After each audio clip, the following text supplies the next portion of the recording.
وتجارة لن تبور يا عالم ما في الصدور أخرجنا من الظلمات إلى النور. Amin ya rabbal alamin. Para bapak dan ibu peserta, peserta setia kajian Sabtu pagi yang dimuliakan oleh Allah Subhanahu wa taala. Tentu berbahagia sekali Allah masih memberikan kesempatan kepada kita untuk mengisi kehidupan selama mengkaji kitab sucinya Al-Quran. Semoga niat baik kita untuk membacanya, mengkajinya, mentadabburkannya akan menambah ridhonya, rahmat dan barokahnya yang insya Allah memberkahi kehidupan kita semua, keluarga kita, dunia kita sampai akhirat kita. Tidak lupa kepada saudara kita, saudara seiman, mungkin tetangga kita, mungkin lingkungan kita, keluarga kita, dan sebagainya yang sudah mendahului kita. Semoga mereka mendapatkan anugerah ridho Allah, barokahnya, dan ditempatkannya di surga. Kepada yang masih diuji dengan berbagai macam penyakit, kesulitan kehidupan, semoga Allah akan berikan jalan keluar, memudahkan seluruh urusannya, dan insya Allah selalu membahagiakannya dan keluarganya. Dan kalau terpaksa dipanggil Allah, semoga juga pada tempat yang terhormat, yang termulia di sisinya. Amin ya rabbal alamin. Kajian kita yang lalu sampai dengan ayat ke-60, yaitulah berkisah tentang 10 nabi. Ya, 10 nabi mulai dari Nabi Zakaria, kemudian putranya Nabi Yahya, terus ya sampai Nabi Isa, Nabi Ibrahim dan putra-putranya, dan terakhir ke atas, kembali ke atas, yaitu Nabi Idris, Nabi kedua setelah Nabi Adam. Allah menyebutkan mereka semua adalah orang-orang yang selalu mengimani Allah Tuhannya, mengimani seluruh Nabi dan Rasulnya. Dan kalau mereka mendengarkan ayat yang dibacakan, mereka sujud tersungkur sambil menangis mendengarkan itu semua. Berikutnya sayangnya setelah mereka ternyata muncul generasi yang berbeda. Generasi berbeda yang melupakan sholat. Nah, bahkan mereka cenderung mengikuti seruan hawa nafsu mereka. Ya, karena itu maka tentu akan mendapatkan tempat bukannya membahagiakan tapi mencelakakan mereka untuk selama-lamanya. Kecuali kata Allah yang mau bertobat dengan taubatan nasuha. Dan taubatan nasuha intinya pertama harus mengaku salah. Ini yang diajarkan Allah langsung kepada Nabi Adam. Rabbana zalamna anfusana. Ya. Setelah itu langkah kedua berikrar untuk tidak mengulangi kesalahan dan dosa. Ketiga, mohon ampunannya atas dosa yang telah mereka lakukan. Kemudian menggantikan perbuatan dosa dengan amal soleh. Dengan itu insya Allah mereka telah bertaubat, taubatan nasuha. Maka Allah mereka akan dijanjikan juga surganya. Dan Allah tidak akan pernah mencurangi pahala mereka sehingga mereka dimasukkan juga ke dalam surganya. Surga apa itu? Inilah ayat yang 61. A'udzubillahi minasyaitonirrajim. Jannati adnin. Surga Aden. Surga Aden itu mah surga yang mereka bisa tinggal di sana selama-lamanya. Ya. Jannatu adnil lati wa'adar rahman ibadahu bil ghaib. Ya, surga yang mereka tinggal selama di sana yang telah dijanjikan Allah dan mereka percaya meskipun itu belum terjadi. Ya, seperti kita sekarang misalnya, kan yang namanya akhirat bisa jadi masih lama, bisa jadi sudah dekat. Tapi kita sudah yakin Allah menyediakan surga bagi yang mereka beriman. Ya. Dan kita percaya. Itu artinya kita mempercayai itu bil ghaib. Ya, meskipun belum hadir di hadapan kita. Ya. Itu janjinya pada siapapun hambanya yang beriman, bertakwa, dan juga kepada yang kalau seandainya mereka tadi ya berbuat khilaf, berbuat salah, berbuat dosa, bahkan menyiapkan sholat, mengikuti hawa nafsu mereka, dan sudah mengetahui batan nafsu, mereka juga dijanjikan batan surga yang semacam itu. Jannati adninil lati wada'ar rahman wa'adar rahman wa ibadahu bil ghaib. Yang dijanjikan pada hambanya meskipun mereka belum melihat itu. Innahu kana wa'duhu ma'tiyah. Sungguh Allah itu selalu akan menepati janji-janjinya. Dalam ayat lain, Inna Allah la yukhliful mi'ad. Allah tidak akan pernah mengkhianati janji. Apalagi janji untuk orang yang beriman dan bertakwa kepada Allah Subhanahu wa Ta'ala. Ya. Kemudian kita semua akan termasuk juga mendapat janji Allah surga Aden itu. Ya. Yang kita akan tinggal selama di sana. Dan di dalam surga, kata Allah dalam ayat berikutnya, La yasma'una filakwan illa salama. Di dalam surga tidak ada ucapan yang sia-sia. Tidak ada ucapan yang cenderung kepada maksiatan. Ucapan yang cenderung pada hal yang melalaikan Allah, melalaikan apa namanya syariatnya, petunjuknya kepada kita. Kalau yang didengar apa di sana? Illa salama, kecuali ucapan selamat, ucapan selamat. Dari siapa itu?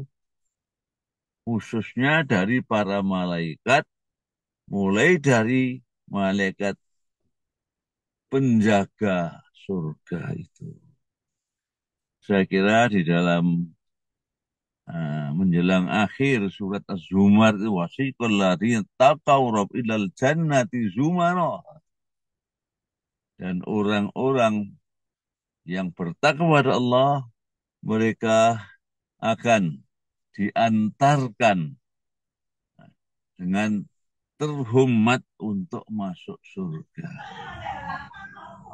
Hatta idza mereka mendatangi surga, wa futihat abwabuha, dibukakan pintunya dan disambut di sana para malaikat yang menyambut mereka. Mereka bersalamun alaikum.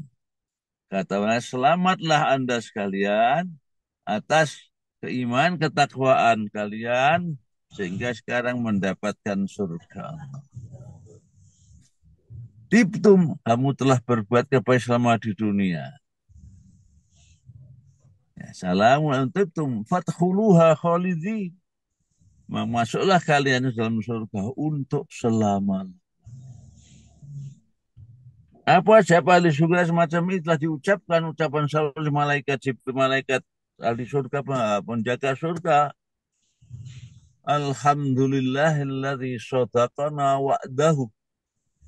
Segala puji untuk Allah yang telah menepati janjinya. Janji untuk mendapatkan surga. Wa aurasanal ardo, kemudian mewaris kepada kami bumi. Tapi bumi ini bumi surga, bumi akhirat. Bukan bumi dunia ini. Kalau bumi ini ya hari kiamat datang dan digambarlah dalam surat Zilzal misalnya, dalam surat Al-Qari'ah dan sebagainya itu ya diawali dengan gempa yang sangat dahsyat. Ya. Ya. Kemudian saat itu bumi memuntahkan isinya. Isinya apa itu? Isinya adalah manusia yang sudah dikuburkan dalam saat itu dimuntahkan oleh bumi. Di samping mereka juga dimuntahkan isi bumi yang lain. Yang wujudnya apa? Wujudnya adalah tambang-tambang yang berharga di dalam perut bumi. Berlian, emas, dan lain sebagainya. Yang ketika kita di dunia, kita selalu berebut untuk mendapatkan itu. Tetapi ketika hari kiamat, muntahkan ini tidak seorang pun yang butuh mau menerimanya. Bahkan samalah saat itu manusia bingung, apa terjadi apa ini? Jadi kalau di dunia sekarang ini kita berebut harta, saat itu bumi muntahkan isinya, harta-harta yang mahal itu sebenarnya tidak ada orang yang butuh saat. Kenapa? Karena panik dengan hisab yang harus mereka hadapi. Ya, ya. Jadi tidak sempat untuk berpikir tentang yang dulu mereka kejar-kejar ketika di dunia. Ya. Dan saat itu bumi pun berbicara, yaumaidin tuhaditsu akhbaraha. Bumi yang kita injak, bumi yang kita duduki, bumi yang di atasnya kita rukuk dan sujud, itu akan berbicara. Apa yang dibicarakan? Perilaku kita ketika kita dulu waktu dunia berada di atasnya. Hmm.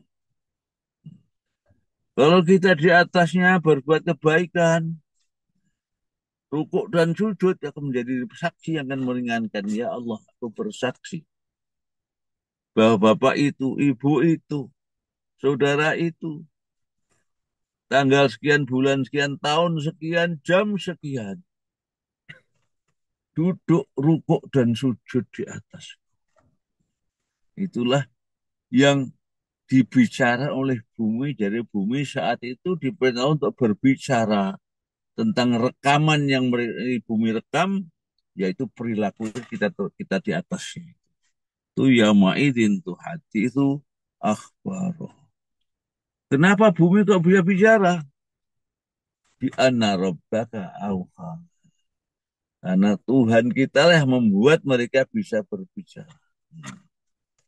Saya kira seperti dalam surat Yasin itu, al-yauma nakhtimu ala afwahim. Hari ini kami tutup mulut mereka. Sehingga mulut sudah tidak bisa berbicara. Yang berbicara adalah anggota badan yang lain. Wa tukallimuna aydihim. Dan tangan itu akan berbicara. Kita akan berbicara nanti yang namanya eh, apa namanya kaki. Kaki bersewata syadu alaihim arjulum bimakanu yaksibun. Kaki menjadi saksi, berbicara menjadi saksi, membenarkan apa yang dikatakan oleh tangan. Jadi di hari itu tidak hanya bumi yang bisa bicara, organ tubuh kita pun bisa bicara saat itu. Sementara lidah kita, mulut kita, kalau sudah dikunci tidak bisa bicara. Dan tidak ada organ tubuh kita yang bisa berdusta. Tidak ada dusta. Ya. Pasti yang itu kan pasti benar. Dan itu menjadi saksi. Kalau kita berbuat di atasnya menjadi saksi yang meringankan kita. Tapi kalau kita berbuat maksiat di atasnya, dia akan menjadi saksi yang memberatkan kita. Kalau kita ingat itu, maka insya Allah kita tidak akan berani berbuat maksiat, berbuat kejahatan di atas. Ternyata bumi pun merekam perilaku kita, bahkan organ tubuh kita juga menjadi saksi yang tidak bisa kita halang-halangi itu semua. Ya. Kembali lagi tadi, ya, di dalam surga mereka tidak akan pernah mendapat ucapan yang sia-sia. Apalagi maksiat tentu tidak ada. Yang ada adalah ucapan selamat dari para malaikat. Ya. Walahum rizkum fiya bukrata wa asyiyah. Dan mereka pun akan mendapatkan rizki karunia untuk mereka semua selama-lamanya. Pagi, siang, petang, malam. Ya.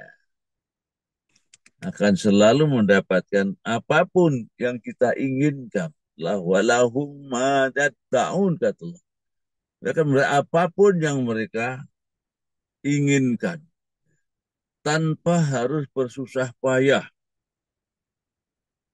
Kita harus berusaha ketika kita di dunia yang fana ini. Dunia yang sementara ini kita wajib bersusah payah berusaha. Tapi di sana ibaratkan kita tinggal menerima panennya. Sampai menginginkan suatu tanpa harus berkeringat otomatis datang. Walahum ma yatta'un. Gitu. Berikutnya tilkal jannatul lati nurisu min ibadina mangkana taqiyya. Itulah gambaran surga, kata Allah. Surga yang apa? Allati nurisu, yang akan kami wariskan. Yang akan kami berikan secara abadi. Tidak hanya sementara, tapi selama-lamanya. Terus menerus tanpa ada akhirnya. Ya. Untuk siapa? Bagi hamba-hamba kami, hamba Allah,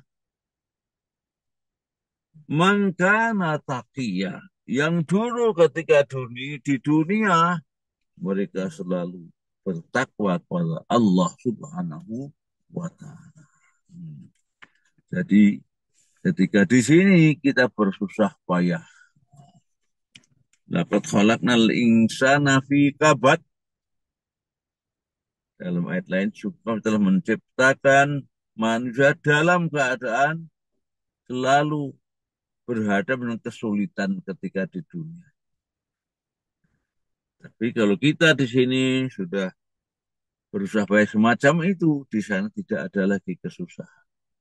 Sebaliknya tentunya, ya, kalau di sini kita lalai untuk bersusah payah, dituntun Allah dan Rasulnya, maka di sana ya, kita akan selama-lamanya bersusah payah. Ya. Tentu na'udzubillahi min dzalik. Ya. Berikutnya berbicara tentang malaikat. Para malaikat saat itu yang di surga, yang tadi selalu mengucapkan selamat kepada siapapun yang menjadi ahli surga. Apa kata para malaikat? Wa ma natanazzalu illa bi amri rabbik. Dan kami tidaklah turun ke bumi, termasuk juga waktu di surga, tidak turun untuk mengucapkan selamat dan memberikan pelayan yang luar biasa surga, kecuali illa bi amri rabbi, kecuali dengan perintah Tuhanmu, umat manusia.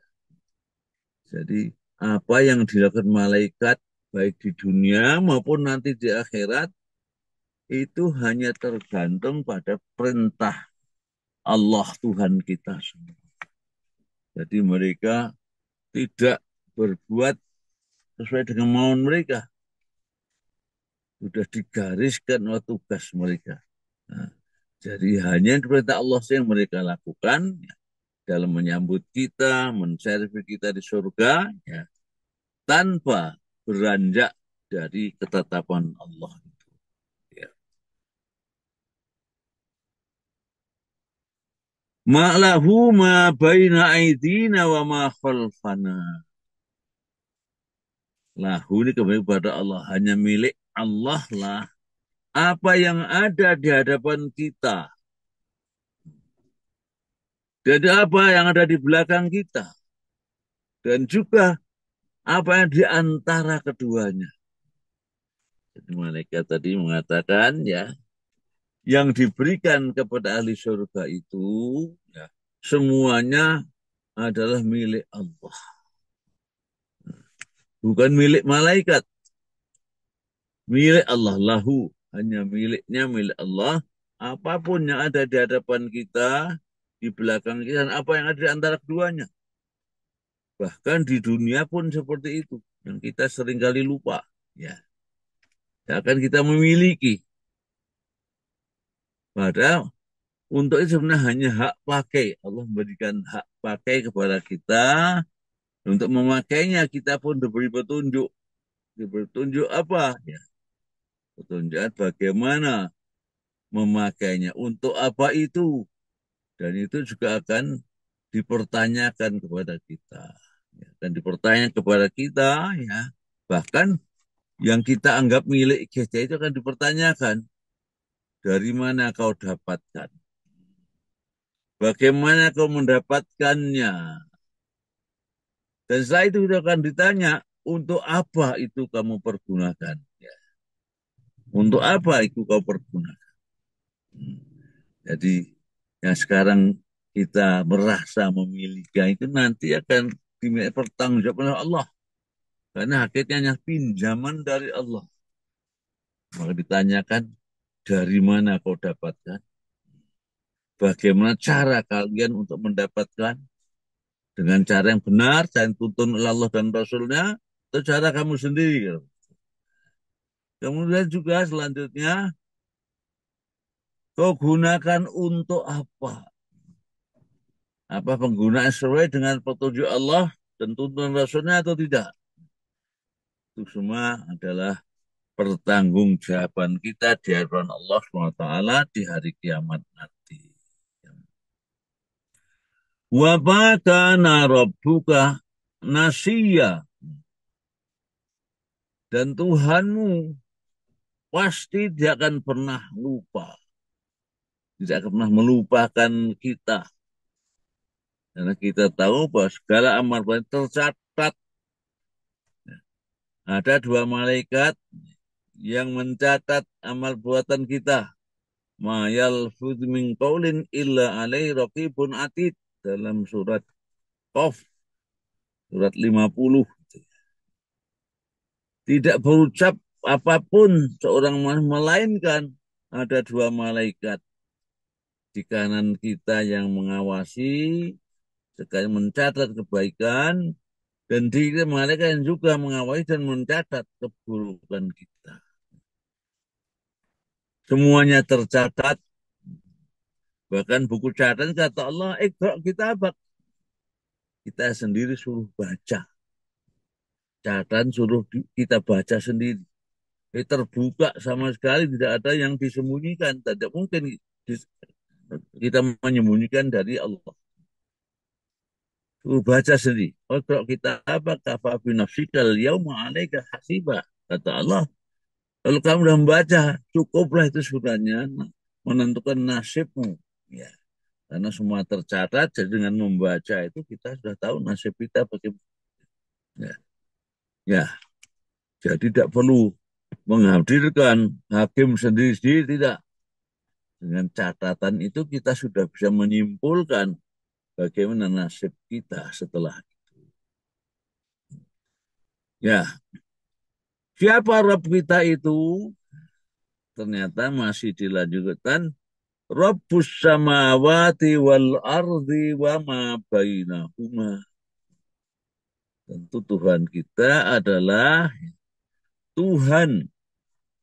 Ya, tidak hanya mencipta, tetapi juga menciptakan, menjaganya, menatanya. Itulah Rabbun. Ya, kata rebun itu kita belum punya padanan bahasa. Ya.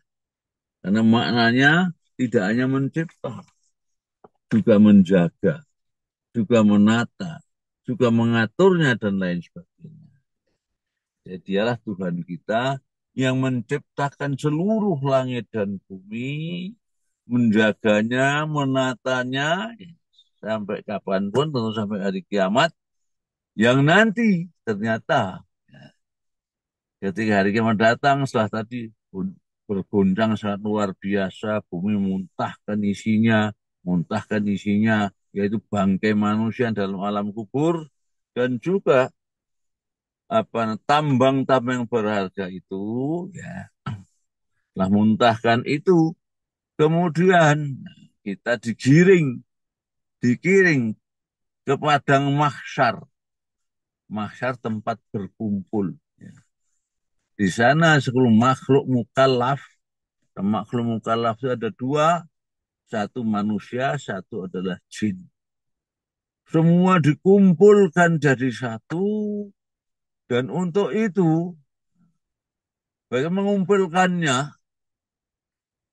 Dulu pernah ada seorang telepon pada saya, katanya pertanyaannya apa kita dikumpulkan nanti one by one, katanya. Saya jawab, itu buat Allah sangat mudah sekali. Dengan apa? Hanya dengan suara. Wa yauma yunfakhu fit-turi fata'tuna afwaja. Di surat An-Naba itu, surat An-Naba, nah, dapat 30 ya.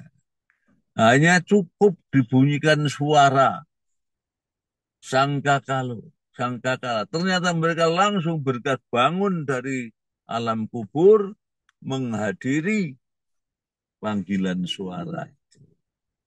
Ya. Oh yauma yunfakhu fata'tuna afwaja. Ya. Juga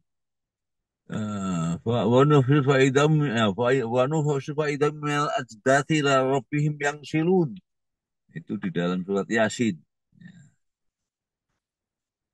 Di dalam surat Yasin ditiupkanlah trompet sangkakala, ternyata orang yang masih di dalam tanah atau di dalam alam kubur ternyata bergegas bangkit semua untuk memenuhi panggilan itu. Jadi ternyata suara itu menentukan. Sehingga dalam Al-Quran itu kita jumpai ya, yang namanya sam'u itu pendengaran. Jadi telinga kita itu pendengaran. Itu ternyata selalu didulukan sebelum penglihatan. Ternyata yang namanya pendengaran itu memang salah satu organ tubuh kita yang sudah berfungsi sejak lahir. Jadi hari pertama kelahiran itu sudah mendengar yang namanya telinga bayi.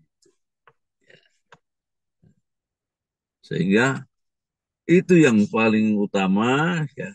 Kemudian ya, penglihatan saya kira masih menunggu sampai sekitar 1 bulan baru penglihatan berfungsi. 1 bulan. Ya. Apalagi yang lain masih lama.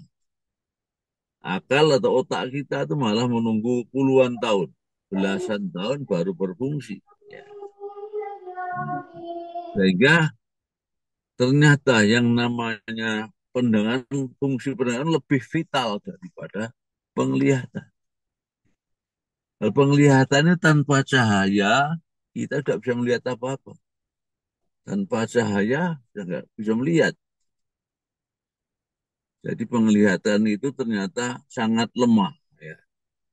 Penglihatan kita kalah dengan binatang. Binatang apa? Binatang kecil seperti tikus saja lebih tajam dari kita. Ya. Ular juga lebih tajam dari kita. Ya. Kita tanpa cahaya nggak bisa lihat. Bahkan tertutup dengan kelopak mata, nggak bisa lihat. Ya.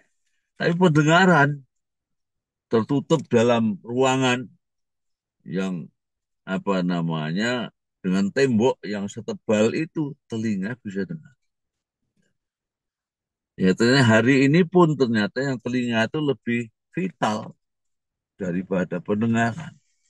Hari ini di dunia ini, ya, kita kalau mau berkomunikasi dengan orang lain yang tempatnya jauh, tidak mungkin dengan mata kita melihat, dengan mulut kita sih. Tapi dengan pendengaran, ya, kita menggunakan ini alat peralatan modern. Yang paling sederhana kan Android kita ini ya, HP kita ini. Kita berkomunikasi dengan Presiden Amerika, Joe Biden misalnya, kita langsung dengan telinga kita, halo Mr. Biden, bukan dengan mata. Dan ternyata nanti di akhirat itu juga pendengaran kita yang berfungsi. Ya. Ketika dibangkit dalam alam kubur, hanya dengan suara ternyata bergegas menuju panggilan Allah. Itulah dalam Al-Quran yang as-sama atau lebih didulukan daripada penglihatan. Ya. Ya. Rabbus samawal ardi wama bainahuma. Allah Tuhan pencipta, penjaga seluruh langit dan bumi. Dan tidak hanya itu, bahkan juga apa yang ada di antara keduanya. Wama bainahuma. Apa yang ada antara keduanya. Ya. Fa'budhu. Maka sembahlah hanya dia. Hanya Rabbus samawati yang berhak untuk kita sembah. Kenapa? Tadi semuanya milik Allah. Ya. Bumi milik Allah. Apa yang ada antara keduanya, langit juga. Dan apa yang ada antara keduanya juga milik Allah. Ya. Bahkan kita punya mata.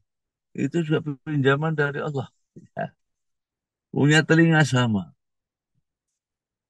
Punya apa namanya kaki. Kakinya Allah. Ya. Bumi, kita tinggal di buminya Allah. Langit-langitnya Allah. Kita butuh cahaya matahari, mataharinya Allah. Ya, kita tidak pernah lepas dari Allah. Sehingga makanya kalau kita tidak ingat Allah itu aneh bin ajaib. Aneh bin ajaib. Kenapa? Apapun yang kita miliki, yang kita gunakan dalam tubuh kita, semuanya milik.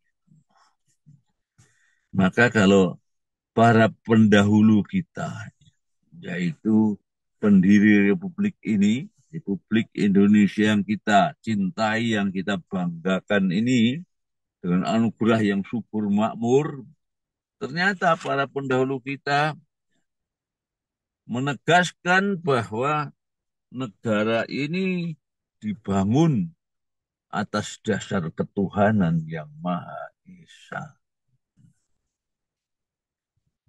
Jadi bangsa ini tidak boleh lepas dari peran Allah Tuhannya Maha Esa. Dan ini saya dalam Al-Quran, kalau ada perintah untuk berlaku sebanyak-banyaknya itu hanyalah ini. Ya. Lainnya biasanya cukup ya, secara kualitas, tidak kuantitas, kualitas saja. Sholat misi yang khusyuk itu kualitas. Ya. Sementara nah, ini ingat Allah itu sebanyak-banyaknya di samping kualitas, di samping kualitas. Ya. Ya.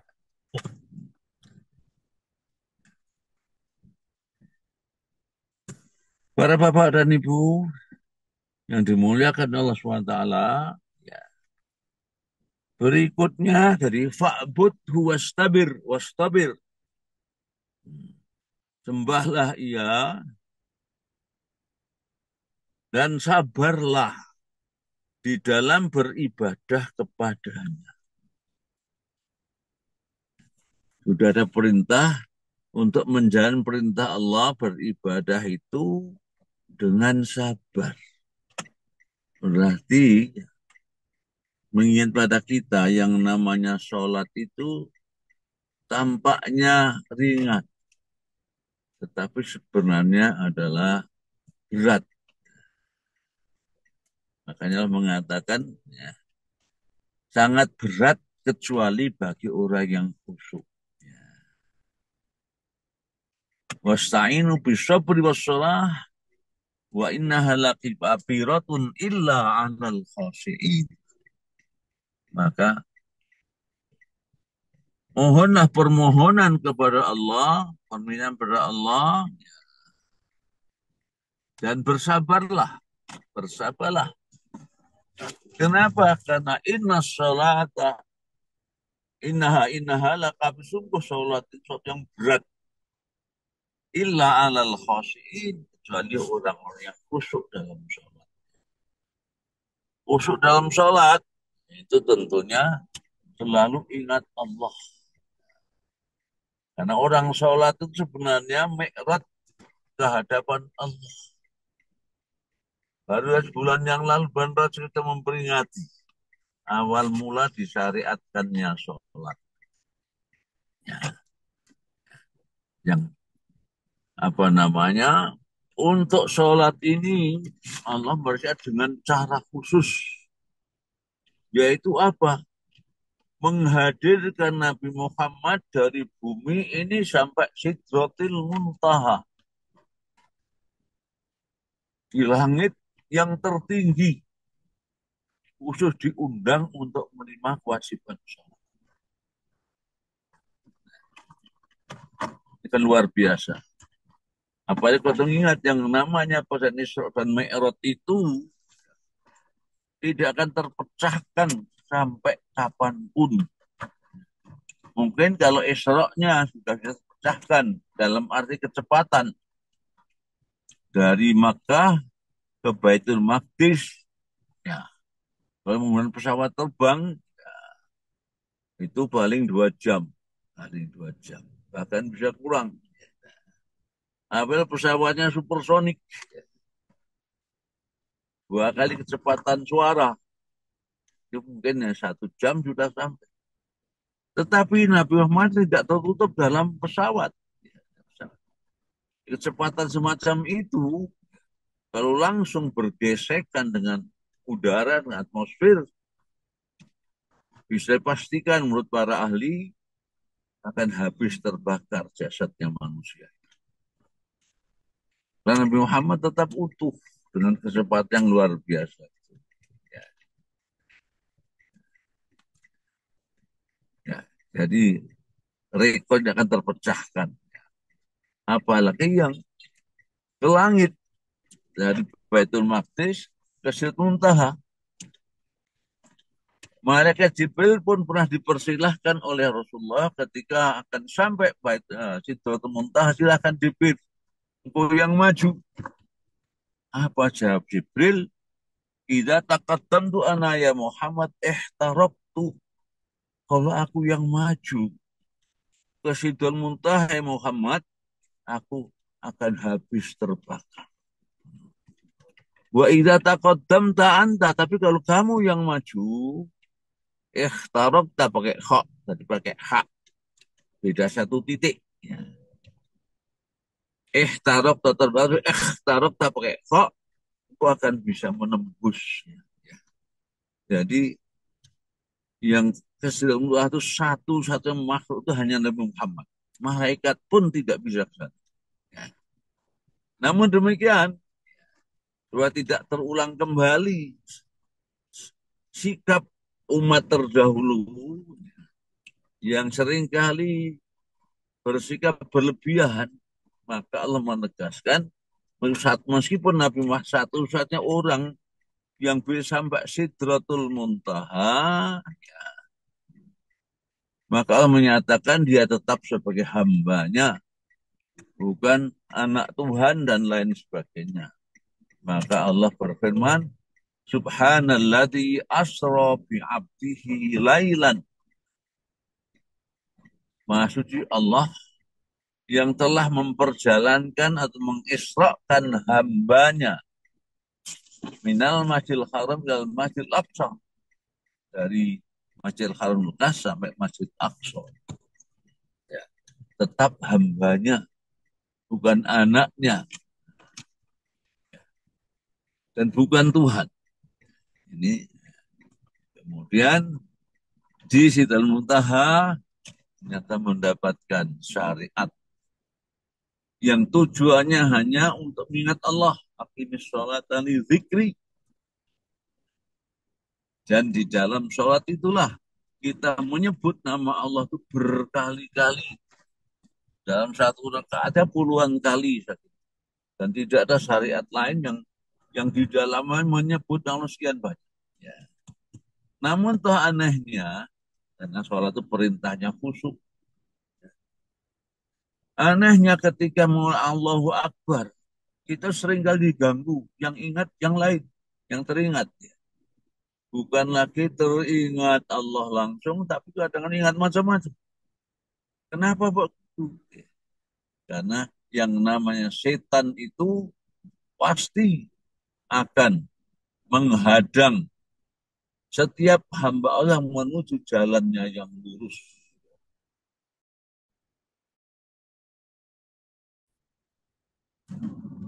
Menuju jalannya yang lurus.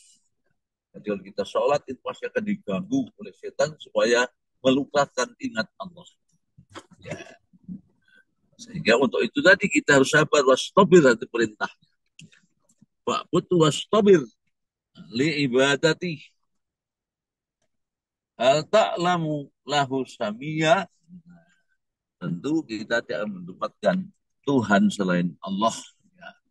Tuhan kita hanya Allah. La ilaha illallah. Dan tidaklah itu kita selalu ingat. Di setiap apapun yang kita lakukan, bahkan yang kita ucapkan. Kita berucap, selalu ingat Allah, insya Allah ucapan itu pasti akan terkendali. Tidak menjadi ucapan yang melanggar larangan. Pasti akan selalu patuh kepada perintahnya. Dan itulah inti dua sholat yang baru kita peringati dalam Jalan Isra dan Mi'raj. Dan semoga kita bisa menikmati sholat itu ya, dengan merenungkan maknanya dan mentadabburkannya. Dan begitu tujuan sholat itu akan terwujud pada kita. Dan ternyata dalam sholat itu pula Rasulullah itu beristirahat. Kenapa beristirahat? Karena Rasulullah itu istirahat malamnya itu sangat sedikit. Jadi kalau menurut teori kesehatan sekarang, istirahat Rasulullah tidak memenuhi syarat kesehatan. Namun demikian, kita tidak pernah mendengar bahwa beliau itu menderita komplikasi. Tidak. Tidak pernah mendengar bahwa beliau menderita komplikasi. Atau segar. Kenapa? Karena dalam sholat mereka, Nabi Muhammad sudah istirahat. Dan hakikat istirahat itu sebenarnya mengosongkan pikiran. Pikiran kita kosong, tidak ada beban pikiran, tidak ada beban psikologis. Dan itulah istirahat. Bahkan merasa senang. Kenapa? Karena dalam sholat, Rasul akan berjumpa dengan zat yang maha menyayangi dan juga zat yang sangat beliau cintai. Kita tentu bisa merasakan ada dua orang saling mencinta, itu berapa lama pun nggak terasa. Apalagi ini tidak hanya cinta.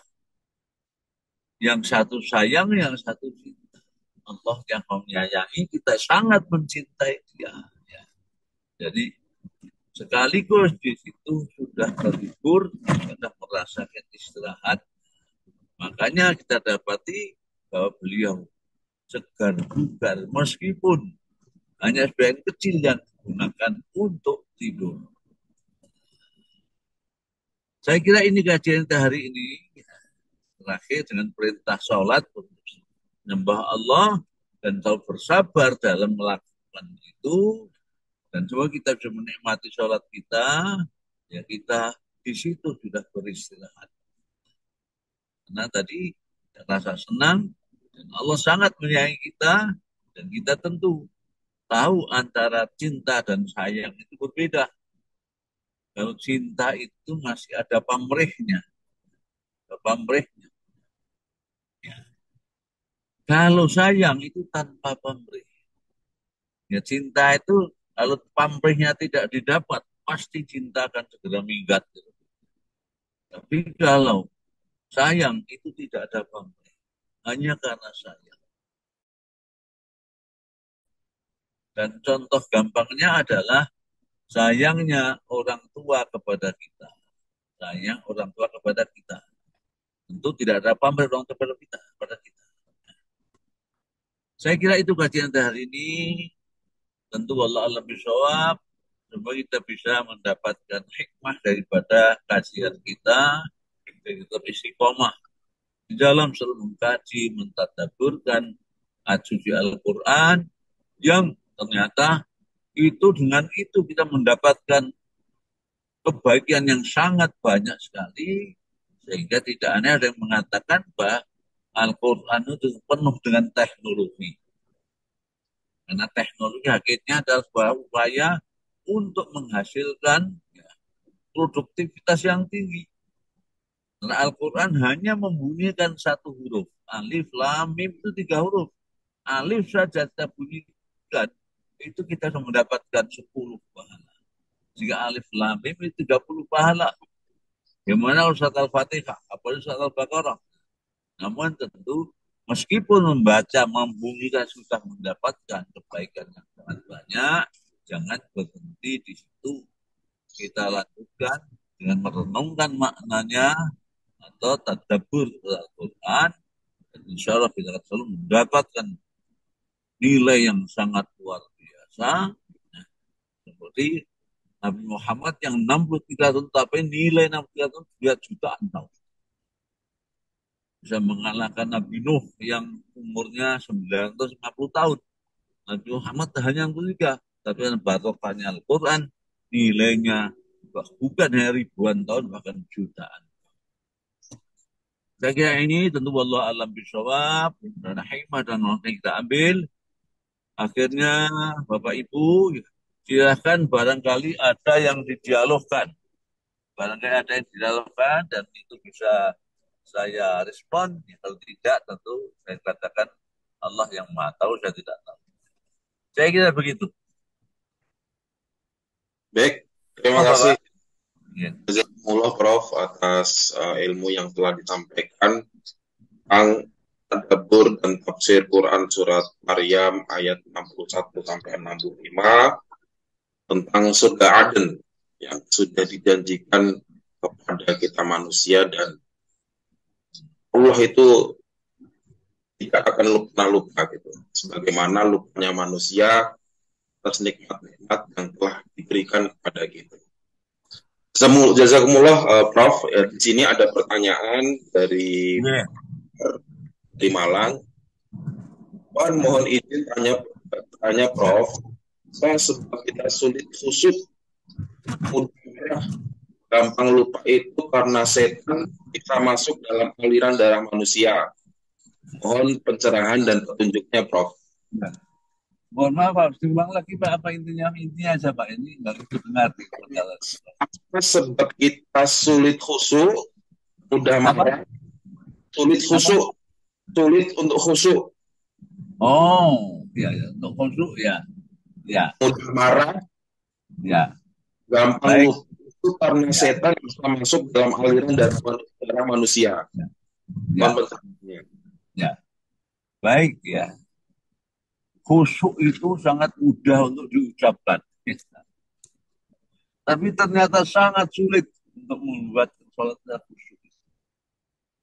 Ya, oleh karena maka itu kira-kira kalau kita ingin konsentrasi pada suatu hal, kita di awal dengan bagaimana kita memusatkan pikiran kita pada suatu hal yang kita bisa konsentrasi.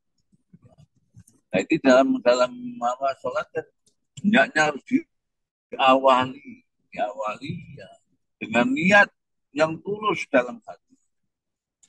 Dan saya kira ya apa namanya kita juga niat, niat juga harus berusaha konsentrasi hanya untuk menghadap Allah. Yang Allah tadi adalah segala-galanya buat kita. Karena semua yang kita ucapkan, apa yang kita lakukan tidak lepas dari Allah. Ya.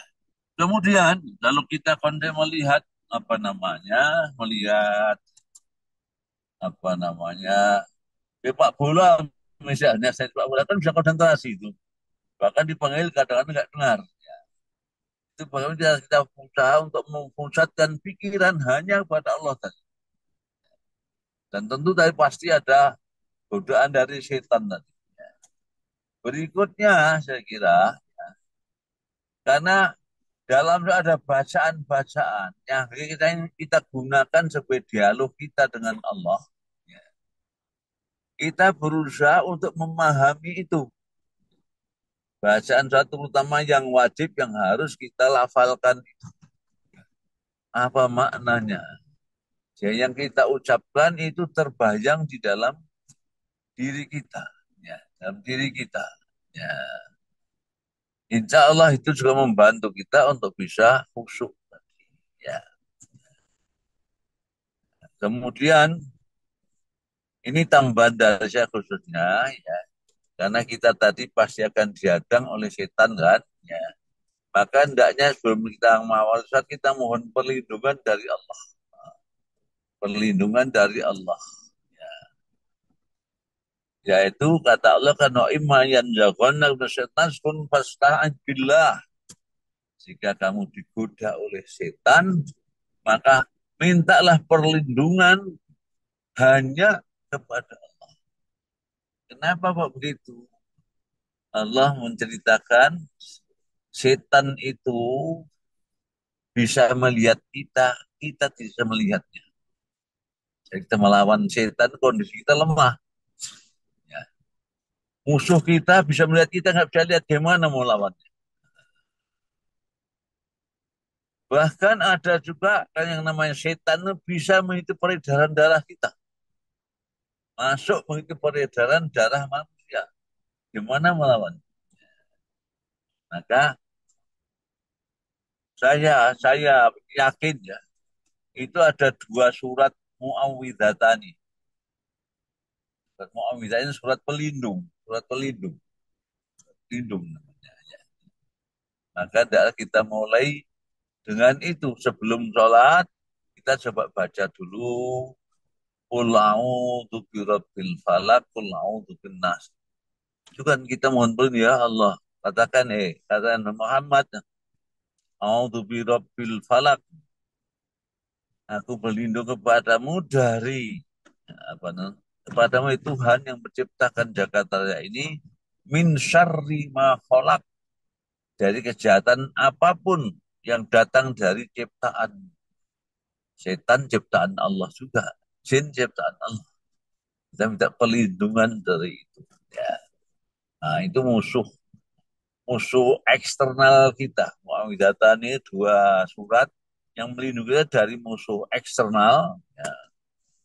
Kemudian yang kedua dari musuh internal. Yaitu apa? Yaitu ula'udzur bin nas itu. Oh tadi godaan seluruh ciptaan Allah, ini kan eksternal kita. Ternyata ada godaan yang dari dalam hati kita. Alladzi waswisu fi sudurin nas. Ya. Yang selalu menggoda menggoda hatinya manusia. Ya. Jadi itu saya kira usaha kita untuk mencapai khusyuk ya. Meskipun juga uh, Allah mengatakan ittaqu mastata'tu, bertakwalah bertakwa kepada Allah semaksimal kemampuan sekalian. Ya, sama. Ya. Semaksimal kemampuan sekalian. Ya. Bisa jadi pemahaman kita beda-beda. Dengan begitu kita bisa khusyuk, ya, ya. Secara maksimal bisa saja tidak maksimal. Tapi udah kemampuan optimal kita itu sudah kita melaksanakan kewajiban. Tidak harus lebih daripada itu. Saya kira begitu Bapak. Jadi intinya godaan setan tadi, dan itu memang perlindungannya hanya dari Allah saja. Oke, terima kasih Prof. Ini ada pertanyaan lagi Sama-sama. Oke. eh, dari M. Yani. Izin Ya, bertanya, Prof, apa yang diperlihatkan kepada Rasulullah ketika di Sidratul Muntaha? Saya baca diperlihatkan 4 sungai, dua sungai di surga dan dua sungai di bumi. Apakah ini ya. benar? Ada ternyata diperlihatkan surga dan neraka. Enggak yang Sing wingi digawani kau sing duwe ketak bono kawat wae arep dhuwur sini. Ya, ya. Memang yang diperintah Rasulullah itu ada macam-macam. Ya. Terutama ada berkaitan dengan perbuatan manusia. Ya. Karena tentang Mi'raj itu memang kata linuriyahu min ayatinya.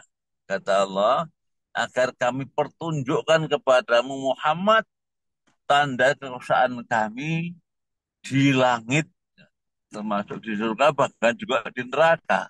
Ya. Karena apa? Karena memang ternyata perjalanan Mi'raj itu juga perjalanan yang menghibur Rasulullah. Kok bisa menghibur? Iya. Karena sebelumnya beliau Rasulullah sudah, ya kalau bahasa Jawanya dudek ya. Dudek, ya. Di Mekah sudah seakan-akan sudah menutup pintu dari dakwah Rasul. Ya. Sudah menutup pintu dari dakwah Rasul. Ya. Ya. Kemudian ketika di Taif Rasul mengadu pada Allah. Ya. Mengadu dalam doa. Boleh katakan doa semacam doa penghabisan. Intinya apa? Saat Allahumma ini asku ilaika du'fa kuwati ya Allah. Aku mengadu padamu betapa tidak berdayanya aku ini. Wakillah takhilati, dan ternyata betapa kecilnya ya, kalau usaha itu di hadapan. Namun kalau engkau tidak murka, aku tidak peduli itu semua. Jadi tidak menghargaiku, pintu Mekah seakan sudah tertutup untuk dakwahku, diadu kepada Allah. Pulang dari Taif itu sampai di Mekah, ternyata dipanggil oleh Allah dengan Isra dan Mi'raj itu untuk kami perlihatkan kepadanya tanda dan kekuasaan kami. Jadi seakan, hei Muhammad, Mekah itu kecil, Taif itu kecil. Ya. Dan aku angkat kamu ke langit. Jadi kalau bumi Mekah menutup pintunya untukmu, maka dengan Mi'raj ini, apa yang tunjukkan bahwa langit membuka pintunya lebar-lebar. Dan dalam riwayat lain kan ditunjukkan juga kenikmatan surga dan juga sebaliknya penderitaan di neraka. Bagaimana orang yang misalnya ya ya melanggar dilarang Allah, ya, dan memakan apa, memakan barang haram yang tidak halal, itu bagaimana apa yang harus dijumpai di neraka nanti. Ya. Kemudian juga tujuan juga yang tadi kenikmatan tadi ada sungai ya. Itu sungai itu kan Al-Kautsar itu. Al-Kautsar. Ya. Nama itu sungai, hadisnya begitu ada sungai, ada yang mengatakan juga itu tidak hanya sungai, juga ada danaunya. Danaunya, yang Al-Kautsar. Ya. Yang danaunya tentu kita sangat sudah sering mendengar, ya. Airnya ya, lebih manis daripada madu, lebih putih daripada salju. Sekali minum tidak akan pernah haus untuk selama-lamanya. Ya, ya. Itu di antaranya yang kata Rasulullah, tapi intinya tadi ya sangat menghibur Rasulullah. Mekah kecil, bahkan di Arab kecil, aku bersamamu dan langitku seperti ini. Padahal kamu pasti akan kembali kepada. Saya kira begitu, Bapak. Oke, terima kasih Prof. Silakan Bapak Ibu kalau masih ada waktu jika ada pertanyaan silakan.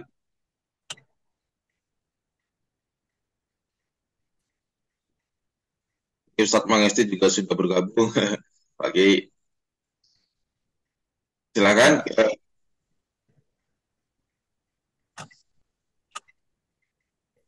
Adi Sutrisno nggih. Belum kedengaran Pak Adi.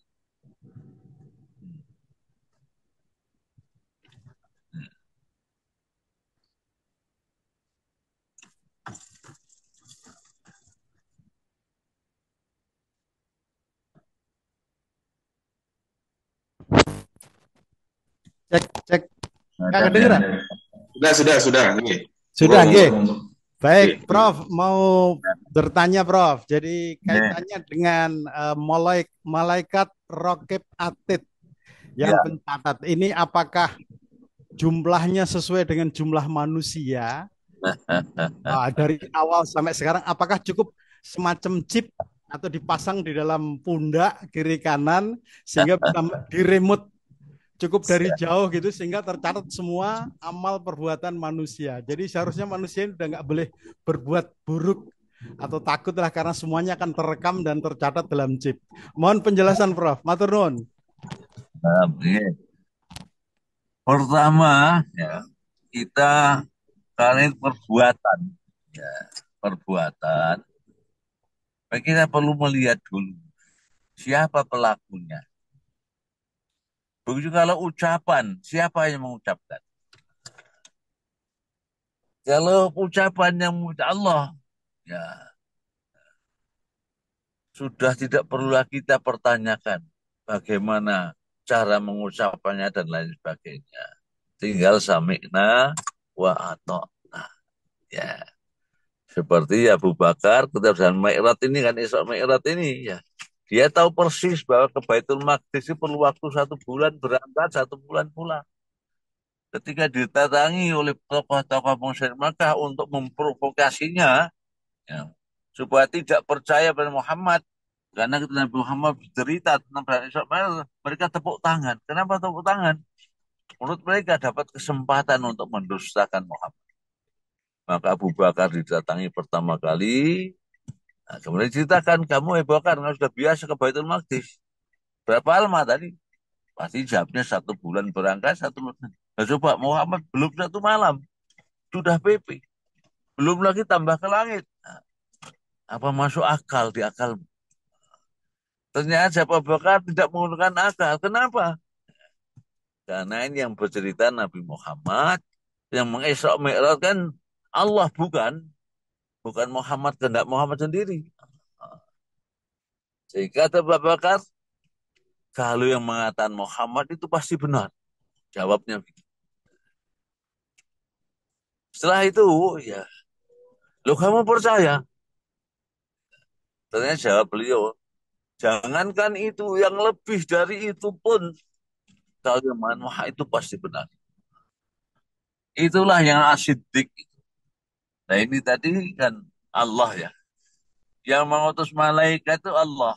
Malaikat yang sering populer karena Raqib dan Atid. Malaikat Raqib itu yang mengawas. Atid itu yang mencatat. Ya begitu ya. Saya kira tidak perlu kita bertanya bagaimana caranya. Apa kita harus malaikat sekian banyaknya. Ya, kita serahkannya kepada Allah.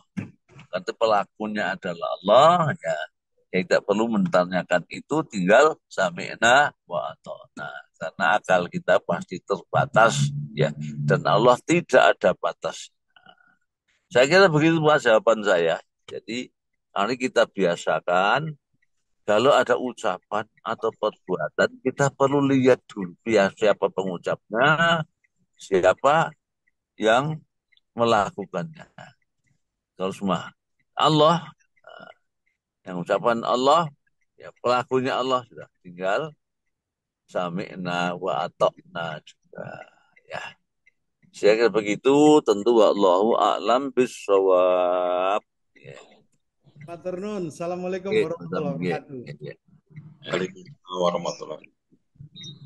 Oke, terima kasih Prof. Jazakumullah Ya, khair. sama-sama. Ya. Ada lagi Ayahanda Ibunda? Assalamualaikum warahmatullahi wabarakatuh. Ustaz Faiz. Salam. Sudah dari Jepara ini Pak ya. Terima kasih, Prof. Dari Kudus. Ya. Dari Kudus nih. Kudus, Jepara Kudus ya lupa ya. Kudus. Ya. Pertanyaan kami sederhana yang sudah sering dilakukan oleh umat Islam tentang rusuh di dalam melaksanakan jamak sholat. Ya, Ada beberapa pendapat yang saya ketahui, kalau zaman sekarang sudah serba cepat jalur kendaraan, ya, sehingga jarak tempuh itu waktu di zaman, maaf, Kanjeng Nabi itu kendaraannya unta, ya, kemudian sekarang sudah pakai mobil. Untuk saat ini kewajib atau keringanan untuk melaksanakan rukhsah jamak sholat itu kira-kira berapa jam perjalanan atau berapa ratus kilometer kita diperbolehkan menjamak atau rukhsah itu kita kerjakan. ya, Terima kasih, syukron katsiro. ya, Bila iya, tuh. ya, Assalamualaikum warahmatullahi wabarakatuh. Waalaikumsalam warahmatullahi wabarakatuh. Terima kasih Bapak. Ya, perjalanan itu memang dulu seperti itu dan sekarang memang berbeda ya. Sehingga jarak tidak menentukan. Perjalanan Surabaya ke Jakarta sampai Cikarang cukup 1 jam 5 menit, 10 menit saja. Tapi dari Cikarang ke tengah kota Jakarta itu bisa 4 jam, bisa lebih. Ya. Dari sini Jakarta 1 jam, dari Cikarang ke kota Jakarta bisa 4 jam. Sehingga ternyata jarak itu tidak menentukan. Ya. Dan ternyata kalau kita cermati, ya, baik ayatnya maupun hadisnya itu tidak menyebutkan jarak.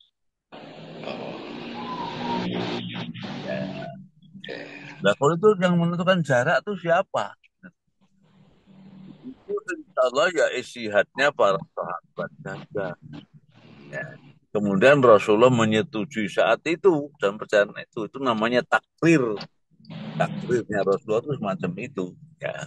Jadi bukan ucapan, tapi melihat orang lain Rasulullah mendiamkan, artinya membolehkan. Itu namanya takrir. Ya. Ya. Sehingga masyakoh atau kesulitan dalam perjalanan itu ya bisa macam-macam. Jadi jangan jalannya pendek. Kita di dalam kota di Surabaya saya tuh kadang-kadang ya saya ke Gresik itu pernah ya ke Gresik itu ya. Nah, kalau normal itu ya setengah jam sekarang ya. Atau 3/4 jam lah kira-kira. Tapi saya pernah itu lewat tol itu dari Gresik pulang ke Surabaya itu jam 6 masuk tol ya jam 12 itu baru sampai apa namanya gerbang tol di apa namanya itu di ujung utara itu. Dan kalau lewat dilanjutkan ke selatan ke arah Waru mungkin sampai pagi. Jadi, karena macet seperti itu maka berjam-jam. Betul kalau bukan melewati sholat, ya insya Allah Bismillah kita dan niati sholat jamaah. Ya. Dan apapun keadaan seperti itu. Ya. Nah, tadi saya lihat lagi, gimana para sahabat dulu kok menyimpulkan itu? Karena melihat Rasulullah dulu, ya dari Madinah misalnya keluar kota, mana, ya, Rasulullah sholat jamak tadi. Nah, jamak tadi, mungkin kosor juga jamak. Ya. Lah mereka memperkirakan jaraknya itu berapa, itu yang menjadi ukuran. Bukan langsung dari Rasulullah, bukan langsung dari ayat. Tapi menyimpulkan, oh dari sana ke sini, jadi kira-kira berarti berapa farsah, itu istilahnya saat itu.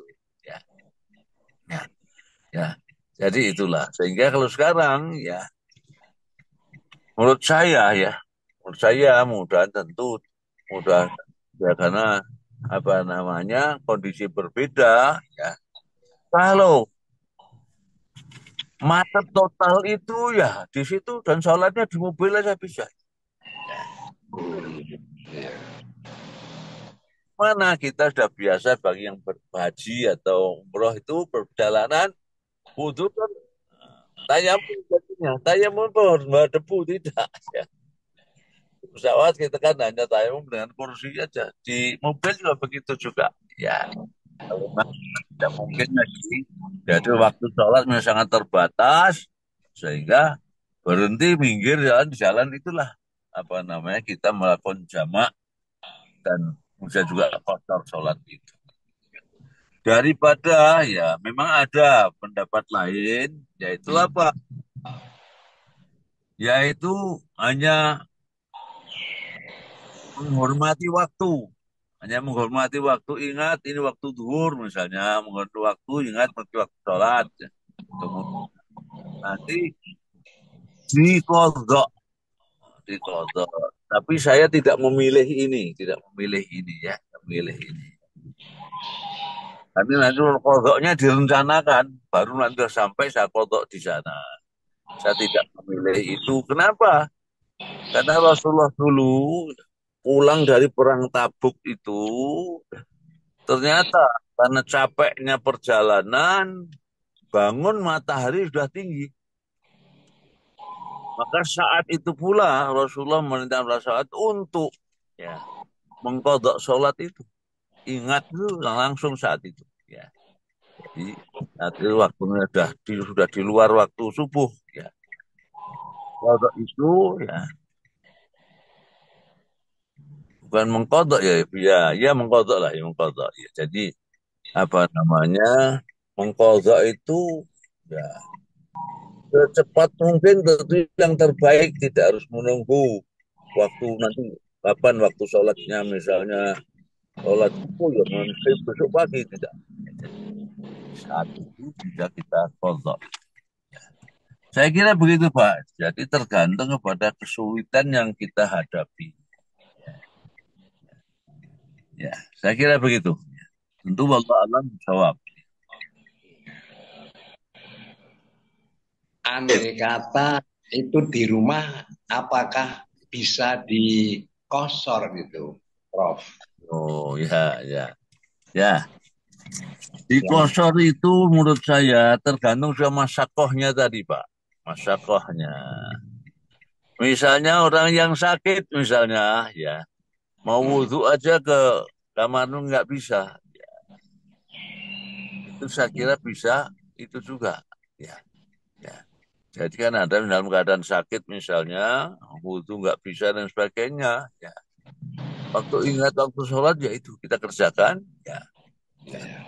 Bisa saja kita kita kosong kita jamak tadi. Ya. Jadi tergantung kondisinya. Ya, ya. oh, iya, iya, iya. Tapi kalau seandainya masih mungkin kita kerjakan seperti biasa, ya meskipun agak susah, ya, ya. Saya kira itu yang terbaik. Ya, tapi kalau sudah tidak bisa kecuali itu ya sudah bismillah. Yuridu bikumul yusr wala yuridu bikumul usr. Allah ingin memudahkan kita, bukan ingin menyulitkan kita. Ya, ya. Masya Allah min harat. Allah tidak membebani dalam agama ini kesulitan-kesulitan. Ya. Kemudian Rasulullah mengatakan yasiru wala tu'asiru. Permudahlah, jangan kau persulit. Baik. Oke, terima kasih jazakumullah Prof. Ini juga sudah Waalaikumsalam warahmatullahi wabarakatuh. setengah 8 mungkin bisa ditutup dan tutup doa. Oke, baik. Jadi alhamdulillah kita bisa mengkaji meskipun tidak banyak ya. Mudah-mudahan Allah memberkahi kita semua ya. Dan mendapatkan pahala dari mengkaji kitab sucinya dan semoga akan menjadi syafi'ah yang memberi syafaat di hari kiamat nanti sampai syafaat dari Rasulullah SAW. Ini mari sama berdoa. Bismillahirrahmanirrahim. Allahumma sholli ala Muhammad wa sayyidina Muhammad walhamdulillahi rabbil alamin. Allahumma inna nas'aluka ridhaka wal jannah wa na'udzubika min syahati wan nar. Allahumma qina bihalalika an haramik wa bi ta'atika maksiatik wa aghnina ya Allah bi fadlika amman siwak ya wasi'al maghfirah. Rabbana zalamna anfusana wa illam taghfir lana wa tarhamna lanakunanna minal khasirin. Rabbana atina fid dunya hasanah fil akhirati hasanah wa qina adzabannar wa adkhilnal jannata ma'al abrar. Ya Aziz, Ya Ghaffar, Ya Rabbal Alamin. Subhana rabbika rabbil izzati amma yasifun. Wa salamun al mursalin walhamdulillahi rabbil alamin. Li taufiq wa hidayah. Wal afu minkum wassalamualaikum warahmatullahi wabarakatuh. Waalaikumsalam warahmatullahi wabarakatuh. Syukron, Ustaz. Sama-sama. Terima kasih, Ustaz. Sama-sama, Bapak. Assalamualaikum. Waalaikumsalam. Sehat selalu. Amin. Sehat dan lancar. Amin. Ya Rabbal Alamin. Insya Allah, insya Allah. Dinda Jabar.